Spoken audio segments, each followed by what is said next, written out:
नमस्कार. सखी सह्याद्री या कार्यक्रमात सगळ्यांचं खूप मनापासून स्वागत. आनंद आणि उन्नयन या दोन दिशांचा शोध घेत, या दोन्हीचा वेध घेत आपल्या आयुष्याचा प्रवास सुरू असतो. या दोनही गोष्टी आपण आपापल्या वाटेवर शोधत असतो.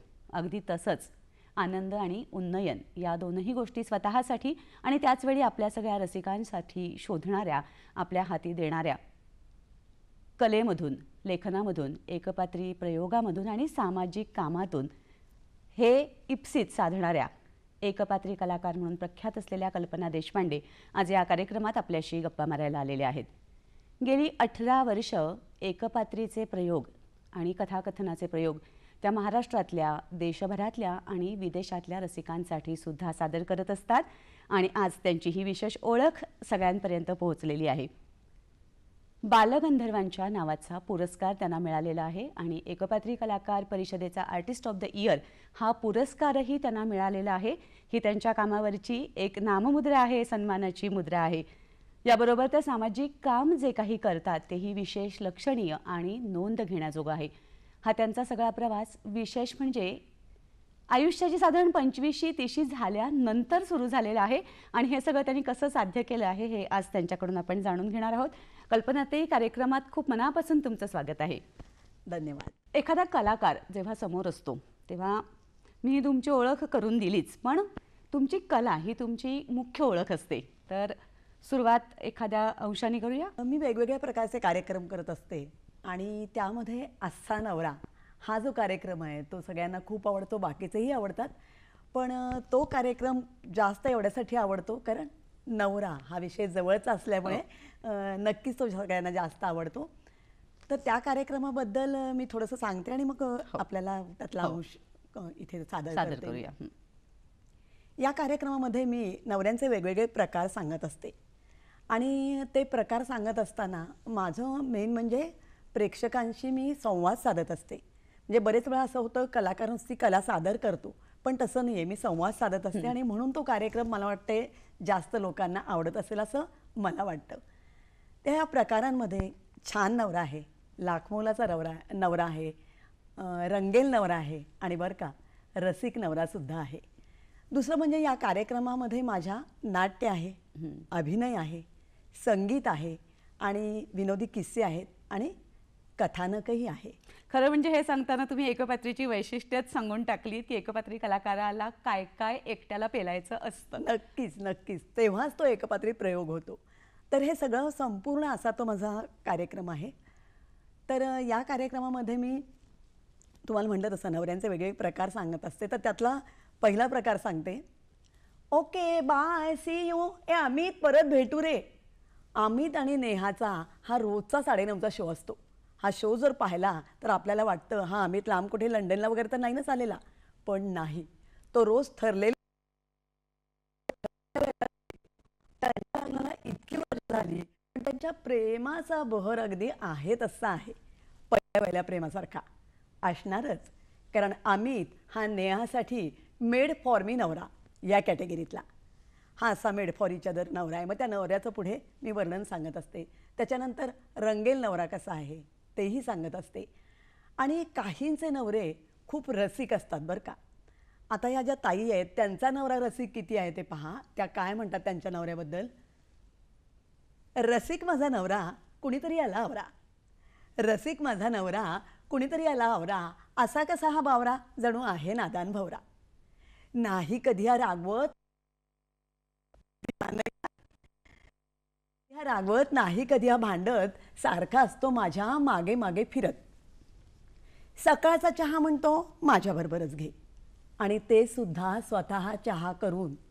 असं नाही पायावर पाय टाकत पेपर वाचत बसायचं, काय गो चहा झाला का. सकाळचा चहा म्हणतो माझ्याबरोबरच घे, चहा घेताना म्हणतो जरा उष्टावून तरी दे. जाणून बुजून आंघोळीला टॉवेल हा नेणार नाही, मला मात्र त्यावेळी स्वयंपाकाची असते घाई. ऑफिसला जाताना निरोपाचा सोहळा. खरं सांगा आता माझं वय काय 16. सलवार कमीज जीन्स घाल त्याचा सारखा अट्टहास. ओ खरं सांगू तितकं मला हे दिसत नाही ओ सारं खास. 60च्या उंबरठ्यावर असे बरे का वाटतात चाळे. 60च्या उंबरठ्यावर असे बरे का वाटतात चाळे. मला म्हणतो अगं बावळे असे प्रेम कधी होते का शिळे. खरंच नवरा बायकोंचं प्रेम हे कधीही शिळ होत नाही. उलट मला असं वाटतं आयुष्याची संध्याकाळ जसशी जवळ येत जाते ना, तसतसं यांचं प्रेम आणखीन दृढ होत असावं, गहीर होत असावं असं मला वाटतं. मी आता प्रेक्षकांना हेच म्हणणार होते की आत्ताचा जो बाज आहे तो एक गंमतशीर नर्मविनोदी असा आहे, पण कल्पनाताई त्यांच्या कार्यक्रमांमधून अंतर्मुख करणारे अनुभव, डोळे ओले करणारे अनुभव, आणि महत्त्वाचं म्हणजे या सगळ्यातून एक विचार देणारे आणि आपल्या भोवतीचं जे जगणं आपण टिपलेलं असतं किंवा काही वेळेला टिपायचं राहिलेलं असतं त्या सगळ्यापर्यंत पोचवणारे अनुभव देत असतात. आणि म्हणूनच ते आपल्या देशातल्या आणि विदेशामध्ये राहणाऱ्या मराठी रसिकांच्या सुद्धा आवडत्या कलाकार आहेत. कल्पनाताई, तुमच्यामध्ये हा एक कलाकार आहे, हे तुमच्या लहानपणी घरातल्या कुणाच्या लक्षात आलं होतं, तुमच्या लक्षात आलं होतं, कुणाला असा वारसा होता का तुमच्यापर्यंत, का तुमचा तुम्हाला शोध लागला की माझ्यामध्ये एक कलाकार आहे? नाही, माझ्या घरी म्हणजे वारसा असा काही नव्हता, आणि मला हे नंतरच समजलं की आपण एकपात्री कार्यक्रम करू शकतो. आवड नक्कीच होती, म्हणजे जसं आपण शाळा कॉलेजमध्ये म्हणतो तसं कॉलेजमध्ये सोडूनच द्या, पण शाळेत आवड होती. पहिल्यापासून अभिनयाची आवड होती, नृत्याची आवड होती, आणि अर्थातच त्यामुळे पुढे हे आपण असं काही करावं असं वाटलं, आणि मी लग्नानंतरच याच्यामध्ये करिअर म्हणायला हरकत नाही, करिअर केलं. तुम्हाला कधी लक्षात आलं असं की मी हे करू शकते किंवा काहीतरी करून बघावं? म्हणजे एखाद्या गोष्टीची सुरुवात ही आधी आपण स्वतःपाशी करून बघतो, तर तो तुम्हाला वाटण्याचा क्षण तुम्हाला आठवतोय? सर्व्हिस मी जवळजवळ 12 वर्ष केली, आणि त्यावेळेला तर फक्त म्हणजे सर्व्हिस, मुलं बाळ, संसार एवढंच ते माझं विश्व होतं. त्यामुळे सुप्त इच्छा जी होती ती सगळी आतच राहिलेली होती माझी. आणि माझ्या मिस्टरांची लखनौला ज्यावेळेला ट्रान्सफर झाली त्यावेळेला मी नोकरी सोडली, आणि मग तिथे माझा रंगमंचाशी पुन्हा संबंध आला, आणि प्रवास तो थोडासा पुन्हा सुरू झाला. मग तिथे मी निवेदन वगैरे करायला लागले, आणि इकडून एक प्रोफेशनल नाटक तिथे यायचं, वेगवेगळी नाटकं यायची, तर त्याचं निवेदन माझ्याकडे असायचं. मी पुण्याची, मग मराठी छान असं त्या लोकांना वाटायचं, आणि निवेदन नेहमी माझ्याकडे असायचं प्रोफेशनल नाटकांचं. त्याच वेळेला मी नाटकंही मुलांची बसवत होते, आणि मग त्यावेळेला असं वाटलं की हां आपण याच्यात आता काहीतरी करूया, आणि मग नोकरीचा विषय टोटली मी मनातनं काढून टाकला. ज्यावेळेला परत बदली महाराष्ट्रामध्ये झाली, आणि त्यावेळेला ठरवलं होतं की आता नोकरी करायचीच नाही आहे आपण, मग काय करायचं आहे. मग काय करायचं आहे म्हणताना माझ्या त्याच वेळेला एक कविता संग्रह माझ्या वाचनात आला, आणि तो कविता संग्रह होता असा नवरा. पण तत्पूर्वी मी महिलांची नाटकं वगैरे बसवत होते, पण त्यावेळेला झालं असं की महिलांची नाटकं बसवायची म्हणजे मग तो प्रॉब्लेम खूप असतात, महिलांचे घरगुती अडचण असतात, आणि तो सगळा एवढा 7-8 जणींचा संच घेऊन सगळीकडे कार्यक्रम करणं ते फार अवघड होतं.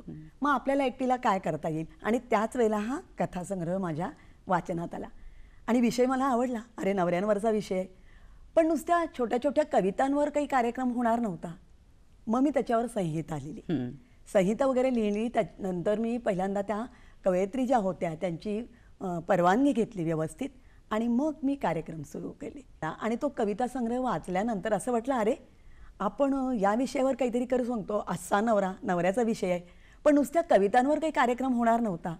मग मी त्याच्यासाठी संहिता लिहिली, आणि मग त्या काव्यसंग्रहाच्या ज्या कवयित्री आहेत सुनीता जोशी यांची मी व्यवस्थित परवानगी घेतली, आणि मग प्रोफेशनली कार्यक्रमाला सुरुवात केली. म्हणजे आपण त्याला म्हणतो की एक बीज निर्माण झालं, तर ते ह्या कविता संग्रहामुळे मनामध्ये रुजलं की हो. आपण त्याच्यावरती लिहून बघावं.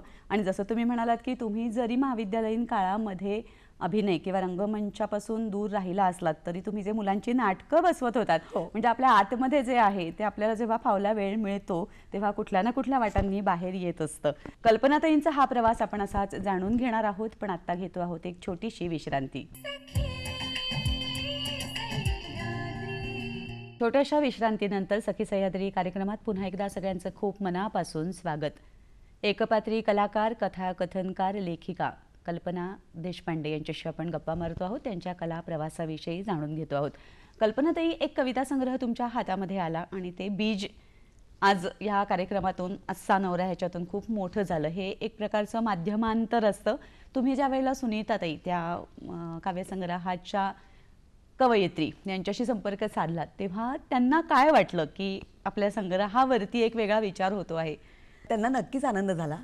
ज्यावेळेला कार्यक्रम सुरू केले त्यावेळेला त्या असं म्हटल्या, माझ्या कविता या पुस्तकात राहिल्या असत्या, पुस्तकातल्या म्हणजे पुस्तक वाचणाऱ्यांनी वाचल्या असत्या, पण तुझ्या माध्यमातून त्या किती ठिकाणी पोचतायत, किती लोकांपर्यंत पोचतायत याचा त्यांना नक्कीच आनंद झाला. तुमचा जर प्रवास बघितला तर लग्न, त्यानंतर 12 वर्ष नोकरी आणि त्यानंतर तुम्ही एकपात्री प्रयोगांकडे वळलात किंवा स्वतःमधल्या कलाकाराला आजमावायला सुरुवात केलीत.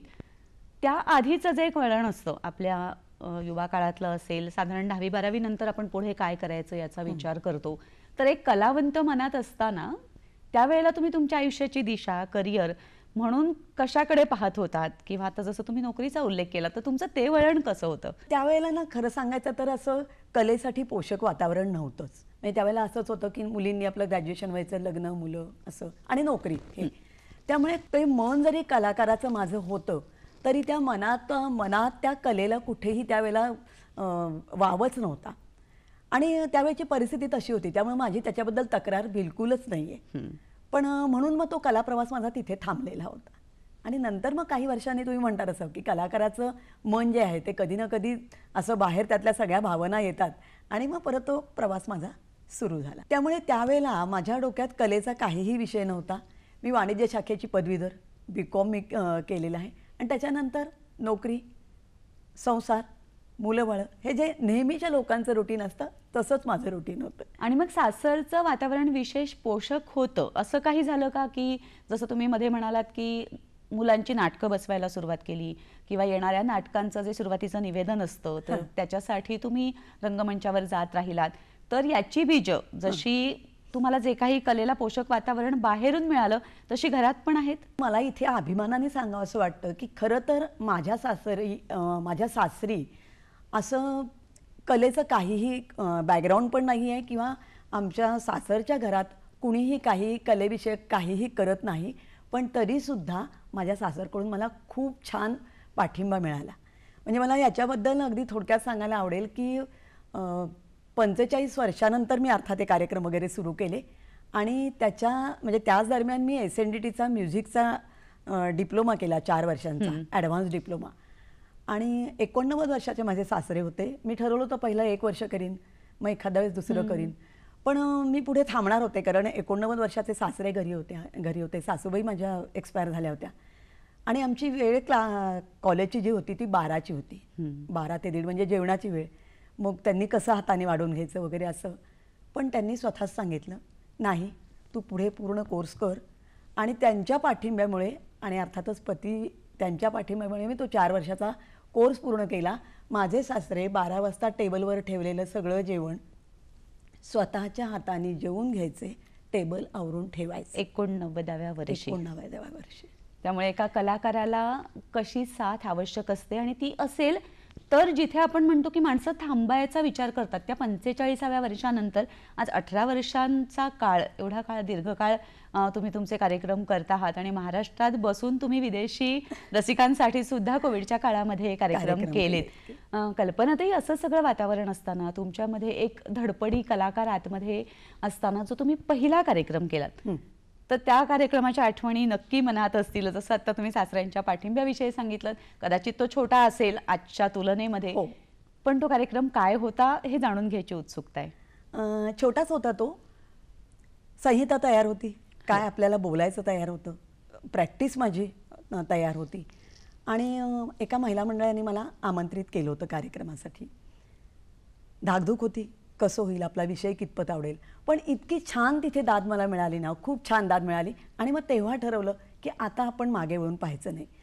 माझ्या नशिबाने लगेचच दुसऱ्या महिन्यात एक मिळाला, त्याच्यानंतर 2-3 मिळाले, असे मिळत गेले. आणि बरेच वेळा असं होतं की आपण काही नवीन करत असताना आपण मानधनाची अपेक्षा करत नाही.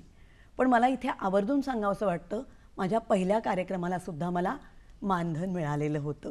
आपला पहिलाच कार्यक्रम मानधन देऊन झालाय याचं समाधान आणि आनंद नक्कीच होता. म्हणजे रसिकतेने कार्यक्रम पाहणारे आणि एका कलाकाराविषयी आदराने त्याच्या कलेचा मान अर्थकारणाने सुद्धा राखायला पाहिजे, भले ते छोटं असेल मानधन, पण ते देणारे रसिक तुम्हाला लाभले. त्याही अर्थाने तुम्ही खूप भाग्यवंत आहात. हा तर छोटा प्रयोग झाला. पण मला एक आवर्जून सांगायला आवडेल, हे छोटे छोटे कार्यक्रम मी करत होते, रोटरी क्लब, लायन्स, ज्येष्ठ नागरिक संघ किंवा छोटे छोटे हे. पण माझा पहिला रंगमंचीय कार्यक्रम जो झाला, पहिला रंगमंचीय मोठा कार्यक्रम, आणि एका मोठ्या मंचाने तो कार्यक्रम माझा आयोजित केलेला होता, त्याची आठवण आयुष्यभर मी कधीही विसरणार नाही. असा तो कार्यक्रम आहे. दिवाळीच्या कार्यक्रमासाठी होता. जसे दिवाळी पहाटचे कार्यक्रम असतात तसा तो कार्यक्रम होता. कार्यक्रम ठरला होता, त्याला 1 महिना वगैरे झाला होता. आणि मग म्हणजे पत्रव्यवहार अमुक तमुक ते सगळं झालेलं होतं. आणि मोठ्या मंचाने कार्यक्रम ठेवल्यामुळे सतत पेपरला त्याच्या बातम्या वगैरे येत होत्या. आणि त्या दरम्यानच माझ्या वडिलांना देवाज्ञा झाली. आणि 4थ्या दिवशी तो माझा प्रयोग होता. आणि मग मी आयोजकांना सांगितलं की असं असं आहे, आपल्याला काही करता येणार नाही का? ते म्हणले, अहो नाही हो, सगळीकडे ॲडव्हर्टाईज झालेले आहेत आणि जवळजवळ 1000 महिलांना आमंत्रण गेलेलं आहे, दिवाळीसाठीचा कार्यक्रम आहे, तर हा कार्यक्रम तुम्ही कसंही करून करा. त्यावेळेला पुन्हा एकदा सांगते, मला सासरच्यांनी खूप मोठा पाठिंबा दिला. खूप धैर्य त्यांच्यामुळे मला मिळालं. आणि त्याही परिस्थितीत मला तो कार्यक्रम सादर करायला लागला म्हणण्यापेक्षा मी सादर केला. दिवाळीचा कार्यक्रम होता. भरजरी साडी नेसून मला स्टेजवर उभं राहायला लागलं. कारण समोरच्या प्रेक्षकांना हे माहीत नव्हतं की माझ्या घरी काय झालेलं आहे.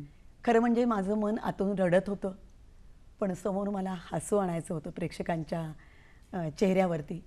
आणि ते मला व्यवस्थित त्यावेळेला जमलं. खूप छान दाद मिळाली. आणि त्या क्षणी शो मस्ट गो ऑन हे जे शब्द आहेत ते काय असतात ते मला कळलं. रंगवलेला चेहरा, पण त्या चेहऱ्याच्या आत काय दुःख दडलेलं आहे हे माहीत नव्हतं. आणि अशा परिस्थितीत पहिला माझा मोठा रंगमंचीय कार्यक्रम झाला.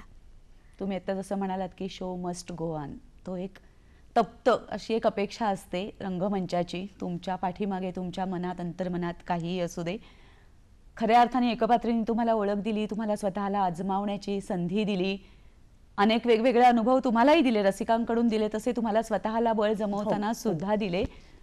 ह्या एकपात्रीची एक खूप मोठी परंपरा मराठीला, मराठी साहित्याला, मराठी रंगमंचाला लाभलेली आहे. तर या निमित्ताने एकपात्री प्रयोगाचा थोडासा इतिहास आणि एकपात्री प्रयोग म्हणजे नक्की काय याविषयी थोडंसं ऐकायला आवडेल. एकपात्री कला ही मत्स्यपुराणापासूनच आहे. मत्स्यपुराणामध्ये शिवाच्या अभिनयाचा, मुद्रांचा जो काही तिथे त्याचं वर्णन केलेलं आहे, त्या वर्णनावरून नटराज आहे, नटराजाला एकपात्रीचा जनक असं म्हटलं जातं. आपल्याकडे बघा पूर्वी भांड, बहुरूपी हे लोक असायचे, किंवा आत्ताही नकलाकार आहेत, कीर्तनकार आहेत. या सगळ्यांचा समावेश हा एकपात्रीमध्ये होतो. एकपात्री कला ही परदेशात सुद्धा फार पूर्वीपासून आहे बरं का. आणि आपल्या इथे म्हणाल तर 20व्या शतकात साधारण 1960 मध्ये ही आपली कला याचा उगम झाला किंवा उदयाला पुनश्च असं म्हणून पुराणापासूनचे संदर्भ असले तरी ती उदयाला आली. आणि मुरलीधर राजूरकर जे आहेत त्यांना एकपात्रीचे संस्थापक म्हणतात. असा तो सगळा इतिहास आहे. आता हे सांगताना मला थोडंसं असं सांगायचं आहे की कीर्तनकार किंवा आपण ज्यांना बहुरूपी म्हणतो त्यांची काहीतरी वेशभूषा असते. कीर्तनकार म्हटलं की आपल्या डोळ्यासमोर लगेच तो पारंपरिक वेश येतो. तसं एकपात्रीचं नाही आहे. पण एकपात्री ही नाट्यप्रवेशापेक्षा वेगळी कला आहे. नाट्याचाच प्रकार आहे, पण नाट्यप्रकारापासून, नाट्यप्रयोगापासून ते खूप वेगळं आहे. या गप्पा ही माहिती आपण अशीच घेणार आहोत, पण आत्ता घेतो आहोत एक छोटीशी विश्रांती. छोट्याशा विश्रांतीनंतर कार्यक्रमात पुन्हा एकदा सगळ्यांचं खूप मनापासून स्वागत. कल्पनाताई, तुम्ही सांगत होतात की एकट्याने कला सादर करणारे अनेक प्रकारचे कलाकार आपल्याकडे आहेत, जसं कीर्तनकार, बहुरूपी, ह्या सगळ्यांचा तुम्ही उल्लेख केलात. पण याच्याहूनही आणि नाटक किंवा नाट्यप्रवेशापेक्षा सुद्धा एकपात्री कला ही काहीशी वेगळी आहे, याविषयी तुम्ही सांगत होतात. नाट्य प्रयोगापेक्षा एकपात्री प्रयोग हा खूप वेगळा आहे. एकाच व्यक्तीला मंचावर स्वतः वेगवेगळे संवाद सादर करायचे असतात आणि ते संवाद, त्याची देहबोली कशी आहे, आवाजातले चढउतार कसे आहेत, या सगळ्यातून त्याला ते सादर करायचं असतं. नाटकामध्ये आपल्याला वेगवेगळी पात्रं दिसतात, पण या एकपात्री एकट्या कलाकाराने ती सगळी पात्रं आपल्या डोळ्यासमोर सादर करायची असतात, डोळ्यासमोर उभी करायची असतात. नाटकासारखं नेपथ्य एकपात्रीला लागत नाही. त्या अर्थाने ते एक बलस्थान आहे की एका व्यक्तीने रंगमंचाचा सगळा अवकाश व्यापून फक्त आपल्या अस्तित्वातून वेगवेगळे अनुभव रसिकांना द्यायचे आहेत, रसिकांना खिळवून ठेवायचं. हे एकपात्रीचं गमक आहे. मी म्हटलं तसं नेपथ्य लागत नाही, तसंच एकपात्रीला वेशभूषाही लागत नाही. अगदी थोडक्या साधनांमध्ये एकपात्री कलाही सादर करता येते. हे जसं आहे तसंच एकपात्री कलाकाराला बऱ्याच भूमिका निभावाव्या लागतात. दिग्दर्शकही तोच असतो, लेखकही तोच असतो आणि व्यवस्थापकही तोच असतो. अगदी. त्यामुळे एकपात्री कला ही खूप अवघड आहे बरं का. आणि एकपात्री प्रयोग सादर करणं हे आव्हानात्मक आहे. एकाच व्यक्तीने अनेक भूमिका आणि त्या सकस सादर करायच्या आणि पूर्ण मूर्तिमंत त्या व्यक्तिरेखा उभ्या करायच्या, हे आव्हानात्मक आहे. आणि त्याच्यासाठी अभिनय हा तर महत्त्वाचा आहे. आवाजातील चढउतार, तुमची बॉडी लँग्वेज आणि सगळ्यात म्हणजे तुमची संहिता ही सकस असली पाहिजे. तुमच्या अनेक प्रयोगांच्या संहिता सुद्धा तुम्ही लिहिता आणि प्रेक्षकांना मला सांगायला आवडेल की वैशिष्ट्य हे आहे की त्याच्यामध्ये तुम्ही विविधता सुद्धा राखता. म्हणजे अगदी असा नवरासारखा प्रयोग म्हटला तरी तुम्ही आज केलात तसाच उद्या कधीही नसतो, हे त्यातलं वेगळेपण आहे. तुम्ही प्रेक्षकांशी संवाद साधता, हे एक तुमचं वैशिष्ट्य आहे. असे अजून कुठले वेगवेगळे प्रयोग तुम्ही तुमच्या एकपात्रीच्या निमित्ताने किंवा कथाकथनाच्या निमित्ताने करत असता, किंवा वेगळेपणा राखण्यासाठी तुम्ही काय काय करता? कार्यक्रमात वेगळेपणा हा नेहमी दाखवायलाच लागतो.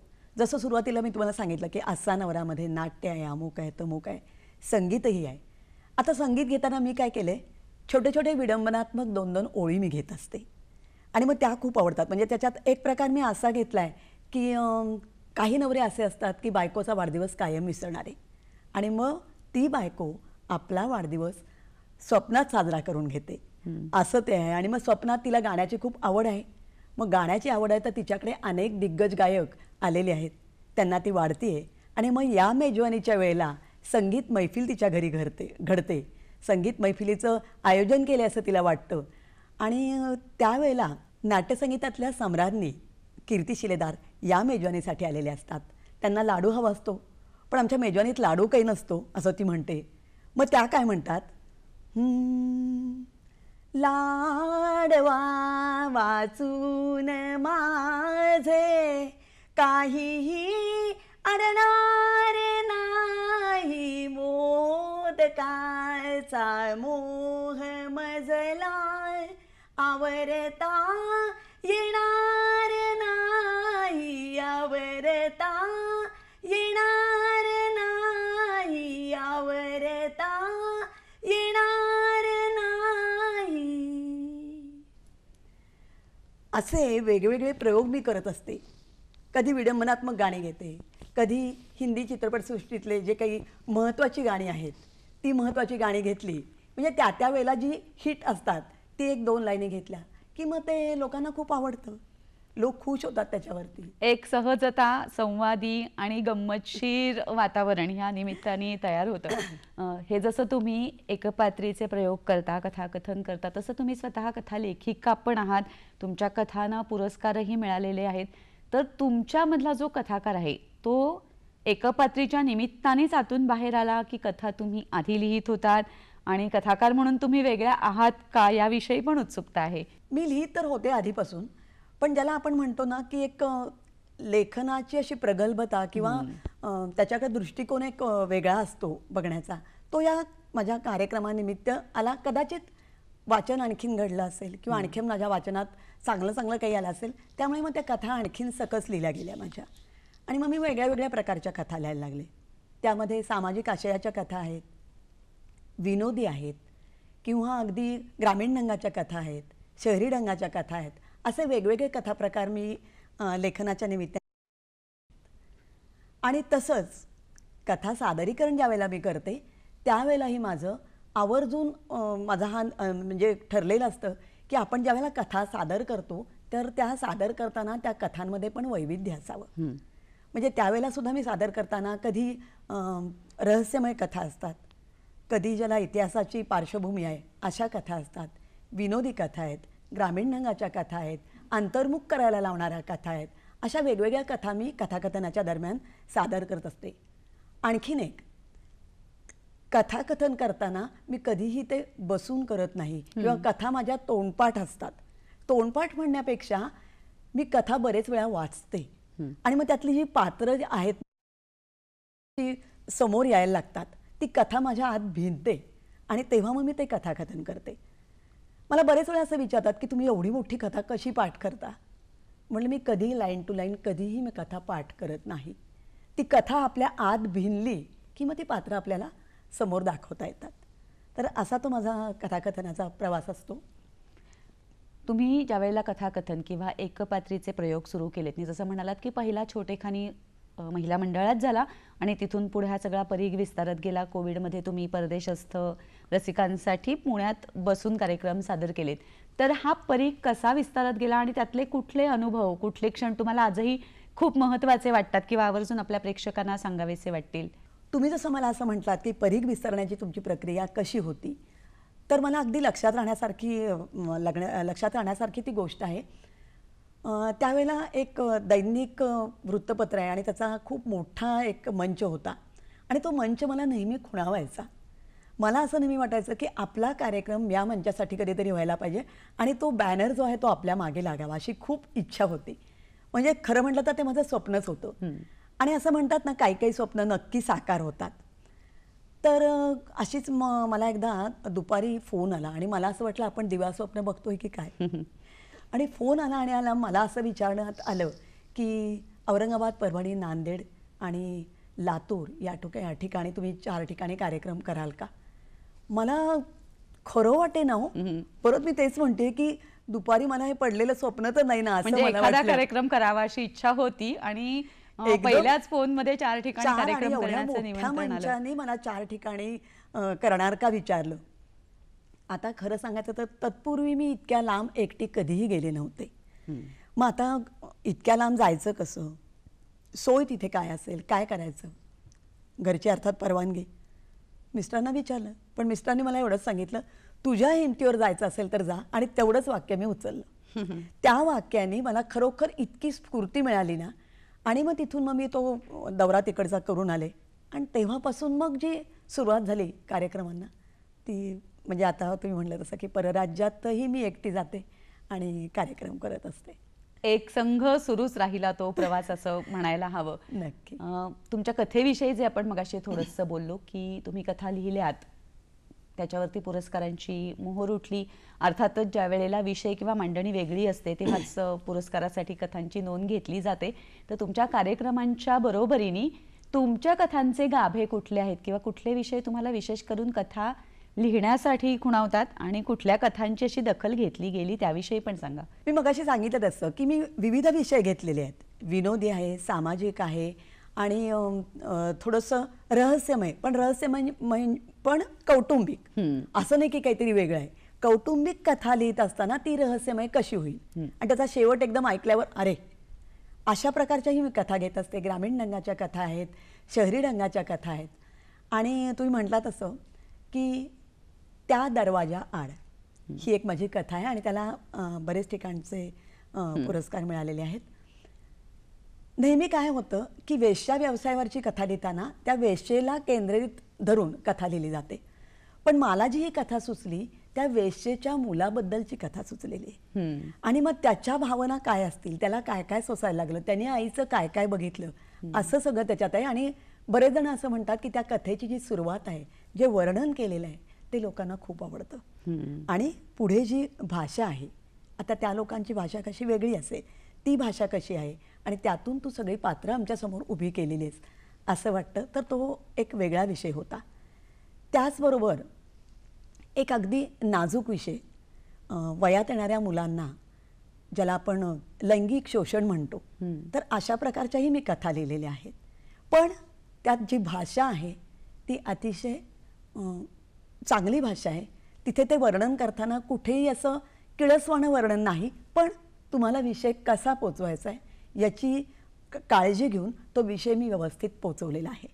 आणि तीही कथा सगळ्यांना खूप आवडते माझी. आता हे दोनही विषय तुम्ही जे म्हणता ते खूप वेगळे आहेत. त्यातला बंद दरवाजा आडचा जो विषय आहे तो पुन्हा आपल्या सर्वसामान्य आपण पोचत नसलेल्या भागातला विषय आहे. तर तिथली कथा जातीवंत जिवंत व्हावी याच्यासाठी तुम्ही काही वेगळी तयारी करता का, कसं लिहिता? खरं सांगायचं तर यासाठी मी तयारी अशी नाही केली, पण मला सांगायला अगदी म्हणजे आवडेल की काही वेळेला आपण हे जाता जाता कुठे बघितलेलं असतं, त्या भागात नेहमीच जातो असं नाही, पण काही वेळेला बघितलेलं असतं आणि मग ते आपल्या डोक्यात राहतं. म्हणजे आवर्जून इथे सांगते की माझ्या शालेय जीवनात माझा शाळेला जाण्याचा जो रस्ता होता शॉर्टकट म्हणून, तो शॉर्टकट म्हणून रस्ता होता तो तिथून होता. लॉंगकट होता तो चांगला होता, पण तो तिथून होता आणि ते मी त्या काळात बघितलेलं होतं. आणि आपण म्हणतो ना, लहानपणी जे बघितलेलं असतं ते आपल्या लक्षात चांगलं राहतं. तर ते माझ्या लक्षात राहिलं होतं. अर्थात माझ्या कथेत ते पूर्ण सगळं वर्णन नाही आहे, कारण त्याच्यात नाही म्हटलं तरी कथा लिहिताना आपल्याला काल्पनिकही बऱ्याच गोष्टी लिहायला लागतात. तसं ते काल्पनिकही त्याच्यात बऱ्याच गोष्टी लिहिल्यात, पण ते माझ्या डोक्यात होतं की आपण म्हणजे थोडंसं बघितलेलं ते आहे, पण बाकी सगळं काल्पनिक लिहून मी ती कथा रंगवलेली आहे. म्हणजे आपण असं म्हणू शकतो ना कल्पनाताई, की जसं त्या वास्तवाला भिडून तिथल्या भाषेसकट, तिथल्या भोवताला सकट जाणून घेऊन लिहिणारे जसे लेखक असतात, त्याच्याच बरोबरीने तुम्ही जसं म्हणता की तुम्ही दुरून पाहिलेलं आहे, पण तुम्ही त्यातल्या जळजळीत वास्तवाच्या नेमक्या नोंदी जर घेतलेल्या असतील तर तुमचं जगणं, तुमची भाषा सुद्धा तिथपर्यंत नीट पोचू शकते.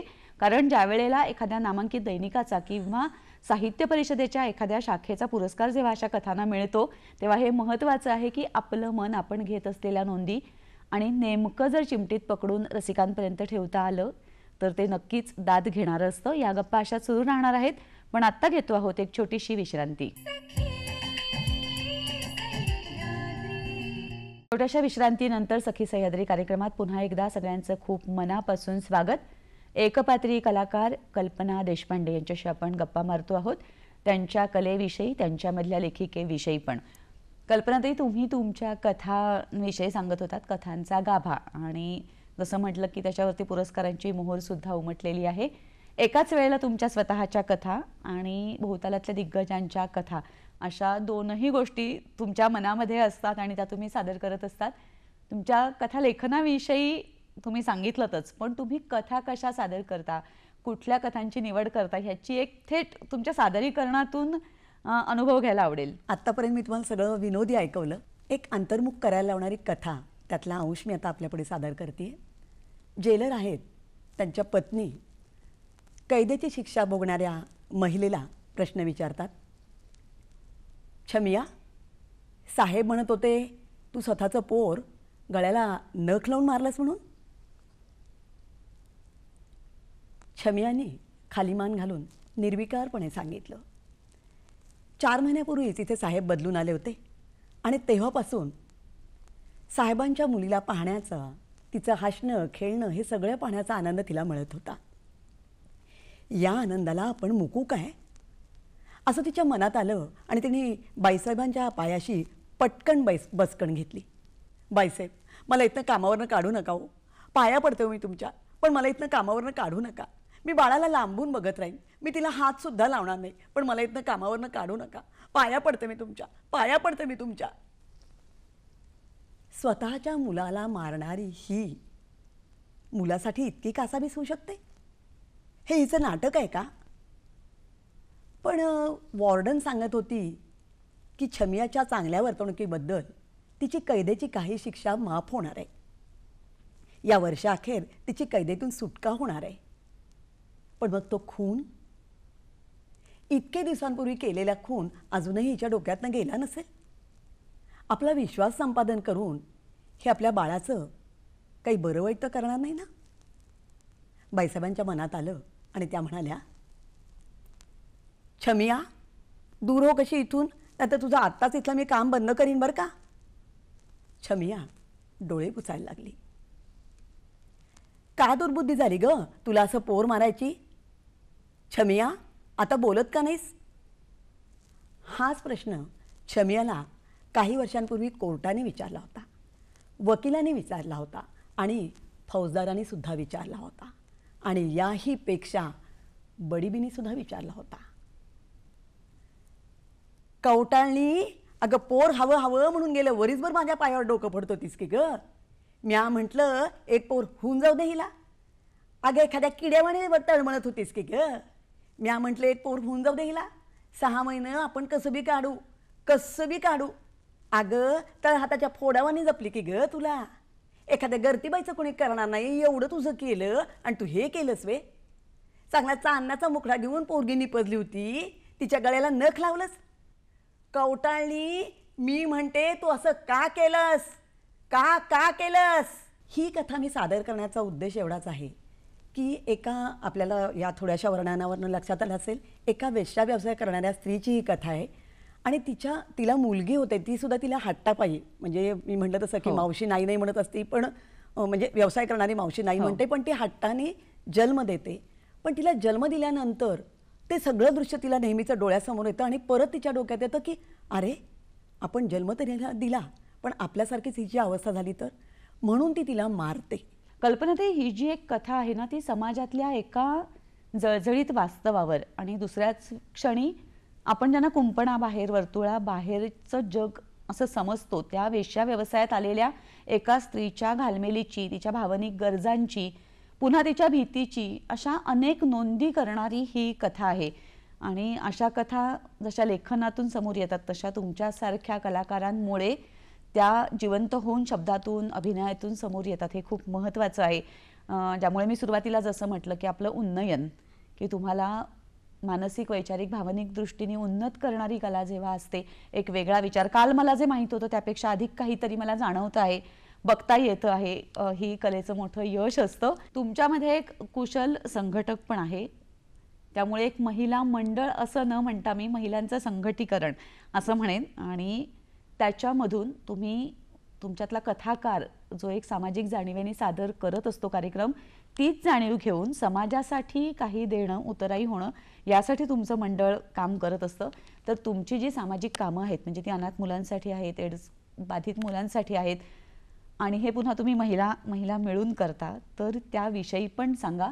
तुमची संस्था तुम्ही कशी सुरू केली, तुम्ही कुठल्या कुठल्या प्रकारची कामं करता, आणि तोही परीघ खूप विस्तारत केलेला आहे सुरुवातीपासून, तेही ऐकायला हवंय. मी म्हटलं तसं की लखनौहून ज्यावेळेला मी परत पुण्यात आले, तर त्यावेळेला असं वाटलं होतं की आपण काहीतरी वेगळं करायचं आहे.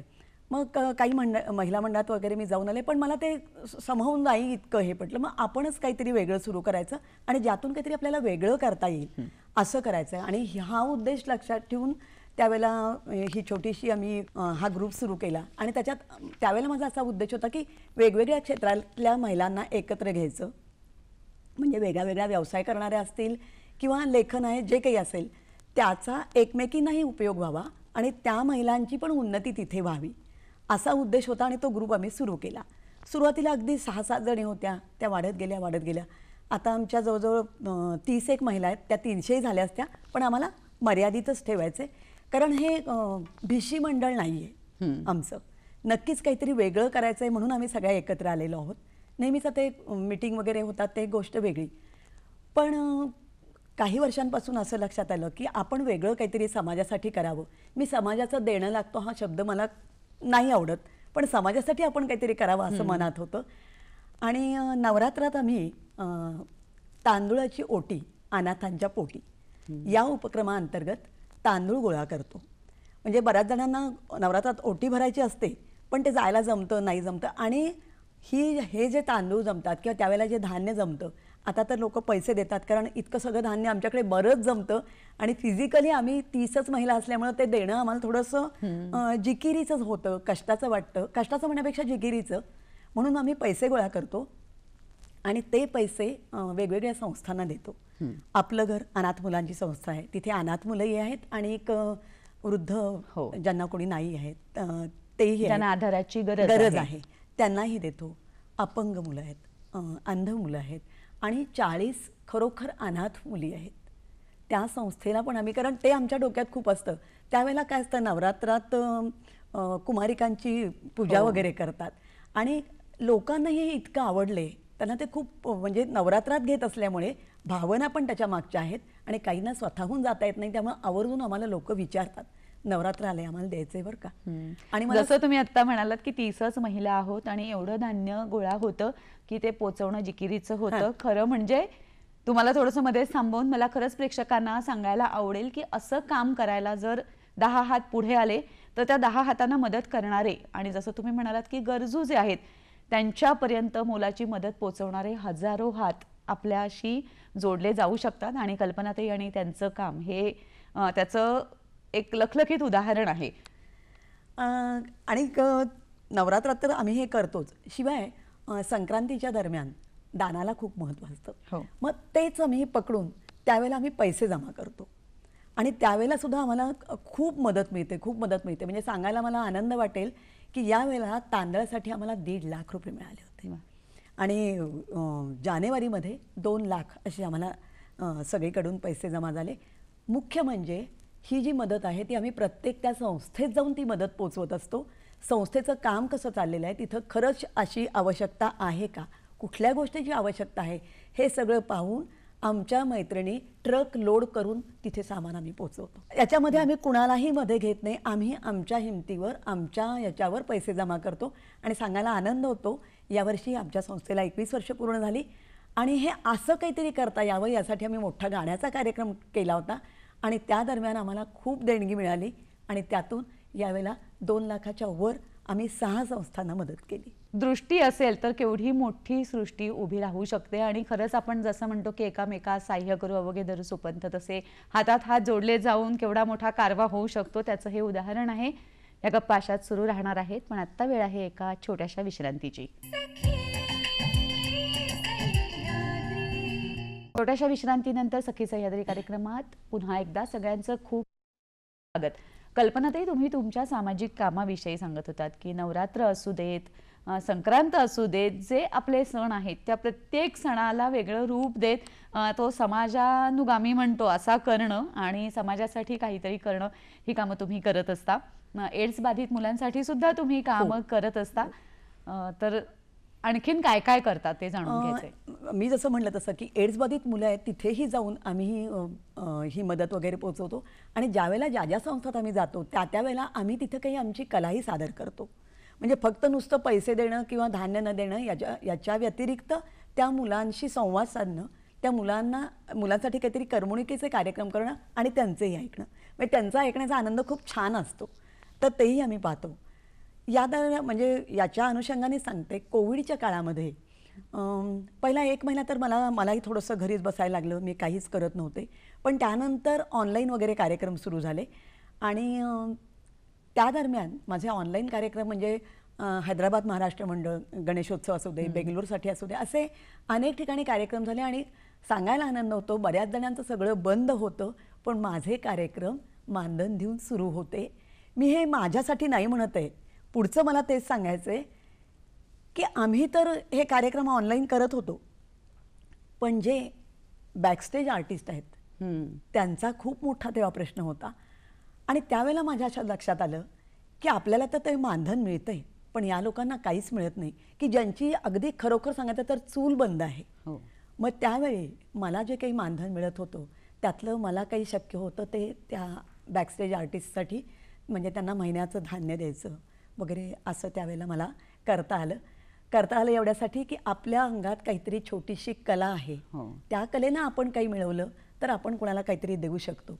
आणि तेव्हा तो खूप आनंद मला झाला होता की आज त्या लोकांना खरोखरच घरात काही नाही आहे, पण मग त्यावेळेचं मानधन मला त्यांना म्हणजे त्या मानधनाचा असा मला विनियोग करता आला. जसं तुम्ही आत्ता म्हणालात की अनाथ असतील, गरजवंत असतील, त्यांना जसं आपण भुकेल्याच्या ओठी अन्न म्हणतो तसं त्याचबरोबरीने त्यांनाही आनंद आणि मनोरंजनाची गरज असते याचा जसा उल्लेख केलात आणि कलेच्या माध्यमातून मिळवत राहा आणि वेळी वाटत राहा हा संदेशही तुम्ही तुमच्या या सगळ्या प्रवासातून आम्हाला सगळ्यांनाच देता आहात.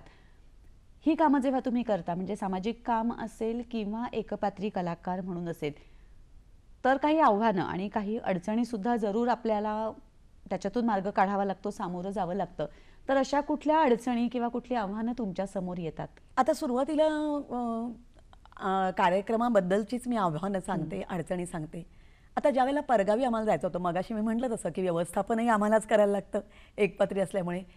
तर व्यवस्थापन जरी आपण म्हणजे इथून सगळं गाडी वगैरे ठरवली तर आयत्या वेळेला तिथे येणाऱ्या अडचणी खूप वेगळ्या असतात.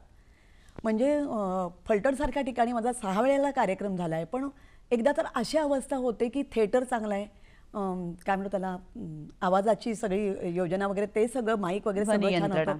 हां, ती ध्वनी ते सगळं चांगलं होतं. पण तिथे ज्या ग्रीन रूम्स होत्या, ग्रीन रूम कसलं आलं हो, खोल्या, त्याला पडदा नाही, काचा नाही, काही नाही. तर अशा महिलांसाठी खास करून या ज्या अडचणी येतात त्या अडचणींना खूप तोंड द्यायला लागतं. मग अशा वेळेला आपण कुठे तयार होणार, काय तयार होणार ते आहे. आणि तात्काळ मार्ग काढण्याची गरज असते, चित्त स्थिर ठेवून. चित्त स्थिर हे महत्त्वाचं आहे. कोणत्याही बाबतीत चिडून उपयोग नाही, कारण पुढचा आपला प्रयोग आहे आणि तो प्रयोगच आहे, तो प्रयोग नीट व्हायला हवा. अशा वेळेला अगदी ज्याला आपण स्वच्छतागृह म्हणतो ना, त्याची सुद्धा सोय नसते आणि काही वेळेला गाडी बंद पडते, रात्री उशिरा यायचं असतं, मग गाडी बंद पडते. अशा आव्हानांना तोंड द्यायला लागतं. तुम्हाला गंमत सांगते, ज्यावेळेला ग्रामीण भागात मी कार्यक्रम करायला जाते तिथली तर खूप मजा वेगळी आहे बरं का. आदरातिथ्य खूप छान असतं, खूप काही विचारू नका. अगदी तिथे गेल्यानंतर त्यांच्याकडे काय म्हणतो त्याला, महालात राहण्यासारख्या वगैरे आपल्याला खोल्या बिल्या दिल्या जातात, ते सगळं हे ठीक आहे. पण त्यांनी जर 5ची वेळ दिलेली असेल, माझ्या सवयीप्रमाणे मी 4:45ला हजर होते, तर ते 5ला त्यांचे फ्लेक्स लागायला सुरुवात होते, 5ला स्टेज तयार व्हायला सुरुवात होती आणि मग तो कार्यक्रम कुठेतरी 7-7:30ला सुरू होणार. याच्यामध्ये कल्पनाताई, जसं मगाशी मी म्हटलं चित्त स्थिर, तसं हिमतीने निर्णय घेण्याची सुद्धा तयारी आपली असेल तर एक कलाकार निश्चित पुढे जाऊ शकतो. आणि तुम्ही जे सामाजिक काम करता त्याच्यामध्ये सुद्धा असं वाटलं का तुम्हाला की काही छोटेखानी असलं तरी अडचणी किंवा आव्हानं आहेत? आहेत, नक्कीच आहेत. मी म्हटलं तसं की बरेच वेळेला असं आम्हाला कोणी म्हणतं की आमच्या संस्थेशी तुम्ही जोडा, म्हणजे मग ते आपलं मोठं काम होईल. तर आम्ही म्हणतो नाही, आमचं काम छोटं राहिलं तरी चालेल, आम्हाला त्याचंच आम्हाला समाधान मिळालं पाहिजे. त्यामुळे कुठलं असं प्रेशर आम्ही घेत नाही किंवा कुठलीही मोठी यंत्रणा त्यांची आम्ही मदत घेत नाही. आम्हाला जे शक्य आहे त्याप्रमाणे आम्ही करतो. आणि मगाशी तुम्हाला म्हटलं तसं महिला असल्यामुळे खरोखर आमच्याकडे आता 400 किलो तांदूळ जमतात, 25 किलो डाळ, रवा, तेल, हे सगळं ते ट्रकमध्ये लोड करणं फिजिकली आम्हाला शक्य नाही हो, शारीरिकदृष्ट्या ते अशक्य आहे. मग यावेळेला काय करायचं, मग त्याच्यात आम्ही मार्ग बदलत गेलो. व्यवस्थापनाचा मोठं आव्हान असतं आणि त्यातल्या अडचणींना तोंड देत पोचावं लागतं आपल्याला जिथे पोचायचं आहे तिथपर्यंत. मला पुन्हा इथे आणखीन एकदा नमूद करावं असं वाटतं, कोविडसारखी इतकी वाईट परिस्थिती होती की लोक बाहेरही पडत नव्हते, पण त्याही वेळेला आमच्या मैत्रिणींनी तिथे जाऊन मास्क लावून धान्य गोळा केलं म्हणजे दुकानदारांकडनं घेतलं आणि संस्थांना पोहोचवलं. म्हणजे बिकट परिस्थिती सगळ्यांवरच आहे, पण त्यातनं मार्ग आम्ही काढला आणि हे काम आत्तापर्यंत चालू ठेवलेलं आहे, पुढेही चालू राहील असं वाटतं. आणखीन या दरम्यान मला मुद्दाम सांगायला आवडेल की आमच्यापैकी काही जणांची मुलं आता परदेशी आहेत, तर त्या परदेशी असणाऱ्या आमच्या मुलांना सुद्धा आम्ही हे सांगितल्यानंतर आम्हाला तिकडून ती मुलं मदत करतात. म्हणजे आम्ही हे काम करतोय ते कदाचित पुढची पिढी करेल असं आम्हाला वाटतंय. नक्की. आणि जसं आता तुम्ही म्हणालात की तुमच्या बरोबरीचा महिलांचा ग्रुप कार्यरत आहे. कल्पनाताई, या सगळ्या प्रवासातले कुठले महत्त्वाचे आणि कायमस्वरूपी आठवणीत असलेले कार्यक्रम आहेत? कथाकथनाबद्दल मी बोलते. कथाकथनाचा वाईसारखी ज्याला 121 वर्षांची परंपरा आहे, तिथे गणपती घाटावर माझा कार्यक्रम झाला होता. ओपनमध्ये कार्यक्रम होता. प्रचंड, म्हणजे आपली नजर पोचत नाही इतके लांबपर्यंत प्रेक्षक बसलेले आणि ओपन कार्यक्रम असून सुद्धा कुठेही दंगा नाही, काही नाही. 1.5 तास रसिकांनी इतका सुंदर कार्यक्रम माझा एन्जॉय केला आणि खूप छान लाद दिली होती. याचबरोबर मला सांगायला आवडेल, एक महत्त्वाचं पारितोषिक मला मिळालेलं आहे आणि मी त्याला पारितोषिक एवढ्यासाठी म्हणेन, ते दमा मिराजदार. कथा म्हटलं की ज्यांचं नाव पटकन आपल्या डोळ्यासमोर येतं, त्यांनी माझ्या पाठीवर थाप मारून असं सांगितलं की तुम्ही वेगवेगळ्या कथा सांगता, ज्या कथा पुरुषसुद्धा सांगू शकत नाहीत किंवा पुरुषांच्या आवाजातल्या कथा पण तुम्ही सांगता. तर तुमचं खूप भविष्य उज्ज्वल आहे आणि तुम्ही कथेची ही परंपरा अशीच पुढे चालू ठेवा. म्हणजे जसं बालगंधर्व एकपात्री कलाकार म्हणून तुम्हाला त्या पुरस्काराने गौरवलं गेलं, तेवढाच दमांसारख्या लेखक आणि जो कथाकार म्हणून प्रख्यात आहे, ज्यांनी महाराष्ट्राला, उभ्या महाराष्ट्राला खळखळून हसवलंय, त्यांनी तुम्हाला दाद देणं हे खरंच कौतुकास्पद नक्की, आणि नक्की. अगदी कायमस्वरूपी संस्मरणीय असा क्षण आहे तो. कल्पनाताई, कार्यक्रमाच्या या अंतिम टप्प्यावरती आपल्या सगळ्या सख्यांना काही खास संदेश द्यायला आवडेल? नक्कीच आवडेल. मला असं सांगावंसं वाटतं की तुमच्यामध्ये जे काही गुण आहेत, आपल्याला माहिती असतं आपल्याला काय जमतं, तर ते तुम्ही पुढे होऊन नक्की त्याची जोपासना करा. पुढे ते तुमच्यातले गुण आहेत ते पुढे येऊ देत, त्याच्यावर तुम्ही काम करा आणि याच्यासाठी घरच्यांनी पाठिंबा दिला पाहिजे. घरचे पाठिंबा तुम्हाला तेव्हा देतील ज्यावेळेला तुम्ही स्वतःला सिद्ध करा. त्यामुळे स्वतःला आधी सिद्ध करा. तुम्ही तुमच्या कोशातून बाहेर या, तुमच्या आवडी जपा.